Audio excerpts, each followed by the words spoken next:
shot in Vietnam. We went to the outskirts of Vietnam, outside the city of Vietnam, and shot a lot of stuff there, and shot a lot of stuff in Vietnam. We shot a little bit of exterior countryside Sydney for Vietnam. For instance, they shot Wolverine at a place outside Sydney called, geez, I forget the suburb, but anyway, they built a Vietnamese village, and they built a lot of war stuff out there. And it's only in Wolverine, like the first minute or something of the credits of the film, but they built this whole thing, and so we used it. So we just had to be very, very smart and economical, and try to do the best we could with what we had. I mean, it was phenomenal. Yeah. Anyone else? Did the Sapphires ever record any records? No, they didn't. They basically played in St Kilda and a few other places in Melbourne, and they went to Vietnam. And when they got back, they just started having families. And so in the early 70s in Australia, it was just a different time, a different place, and there wasn't such thing as you could be a star, and they just left ego and ambition behind and sort of went to community. For instance, the Gail, the one that falls in love with Chris O'Dowd's character, Dave. Naomi, she runs the Redfern Medical Service in Sydney. Redfern is sort of like a suburb that's like it has a lot of Aboriginal history. And it's right in the inner city of Sydney, and the Redfern Medical Service is one of the big medical service places where Aboriginal people can go and just see doctors and have the same medical as non-Indigenous but non-Aboriginal people. So, but she's been there for the last 30, 40 years, being the chairman and the CEO. So I suppose that place wouldn't exist if she sort of came to Detroit or somewhere and wanted to be a singer. So it's a little bit like that. It's as simple as that, really.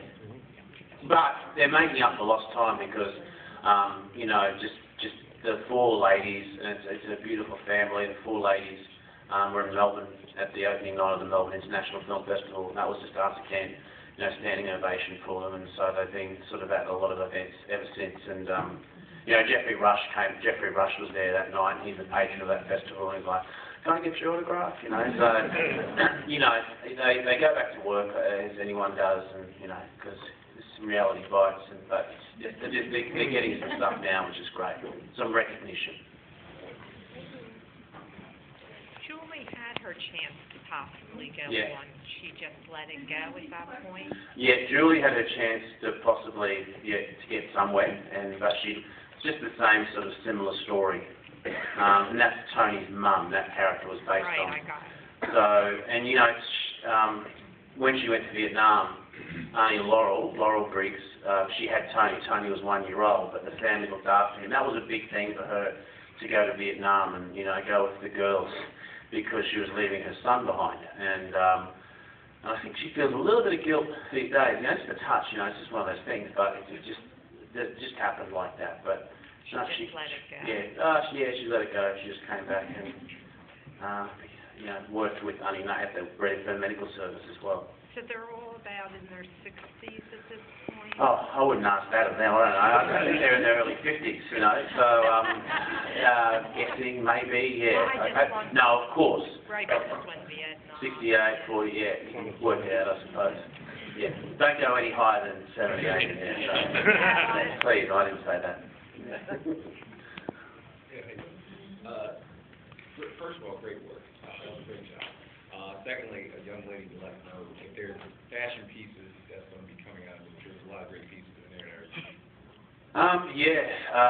No, I don't know actually. No, I mean, Tess Schofield did the costumes, of course, for the girls. I mean, those four girls were having our, the film comes out the 22nd of March, so please spread the word for a film, for a small independent film. But the four girls will be coming here on March the 13th. I'm pretty sure they're coming to, not here, but to New York City.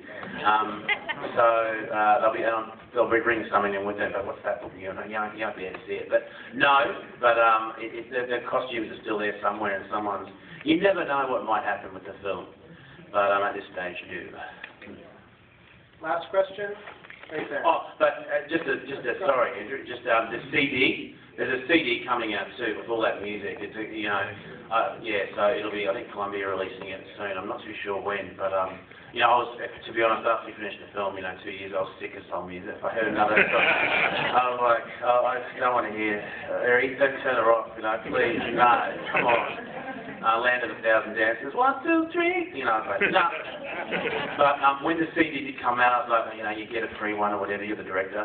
And you sort of, oh, okay, I was put it in my car, I pressed play, and I was like, 1, 2, 3. I was like, damn, this is good, this isn't bad, And I came back to it, I was like, I'll play the next one. Don't you know I'm feeling I was like, yep, you got me, Michael. Yes, and I just loved it again.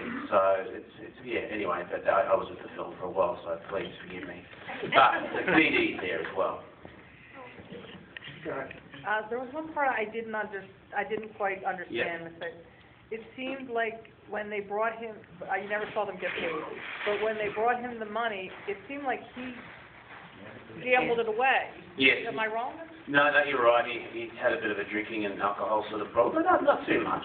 But yeah, you know what I mean. Like it wasn't like, hey, he's a drunk, not Nicolas Cage and leaving on that, So it was sort of arguably, but you're right. He did gamble a little bit of the money away. I mean, it wasn't harped on. It didn't like you're a gambler. You gamble this money, but it's just I suppose there are more important things that come up. Yeah. Yeah. I was just wondering because it looked like that. The family could really have used some money. I know, but yeah, they opened a pub and stuff. Because everything worked out. It worked out. All right, so how about another round of applause?